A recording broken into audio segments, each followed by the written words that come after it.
পল্লবকে ফাঁসানোর জন্য সর্বোচ্চ চেষ্টা করে যাবে সেই তার ফুফাতো বোনটি। পরবর্তীতে আপনারা দেখতে পারবেন কিভাবে কি ঘটে। তো বন্ধুরা চলুন দেরি না করিয়ে জানিয়ে দিচ্ছি, যেহেতু পল্লব মাতলামি করে মদ খেয়ে বাড়িতে আসবে, সেহেতু এই সুযোগটাই নিবে হচ্ছে তার বোন। পরবর্তীতে কিভাবে তাকে ফাঁসিয়ে বিয়ের আয়োজন করে সেটা আপনারা দেখতে পারবেন। ওদিকে পারমিতা দেখে ফেলেছে যে কিভাবে আচরণ করে তার সেই পাগল ভাইটার উপরে, মৃত্যুভাবে অনেক খারাপ আচরণ করবে, সেটা আপনারা দেখতে পারবেন।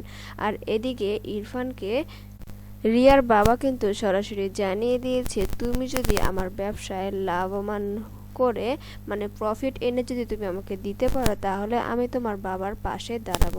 তার ব্যবসায় লাভবান হয়েই মূলত তাকে প্রফিটটা এনে দিতে হবে, আর সেজন্যই সমস্যায় পড়ে যাবে। ওদিকে ধুমিয়ে প্রেম করছে মিতু এবং তার পরকীয়ার বয়ফ্রেন্ড। তো বন্ধুরা আগামী পর্বটি কিন্তু খুবই চমৎকার কাহিনী নিয়ে এগিয়ে যাবে, কেউ মিস করবেন না। কার কার এই নাটকটি পছন্দ অবশ্যই কমেন্টস করবেন এবং অবশ্যই সাবস্ক্রাইব করতে ভুলবেন না এরকম রিভিউ পাওয়ার জন্য। ধন্যবাদ সকলকে, আল্লাহ হাফেজ।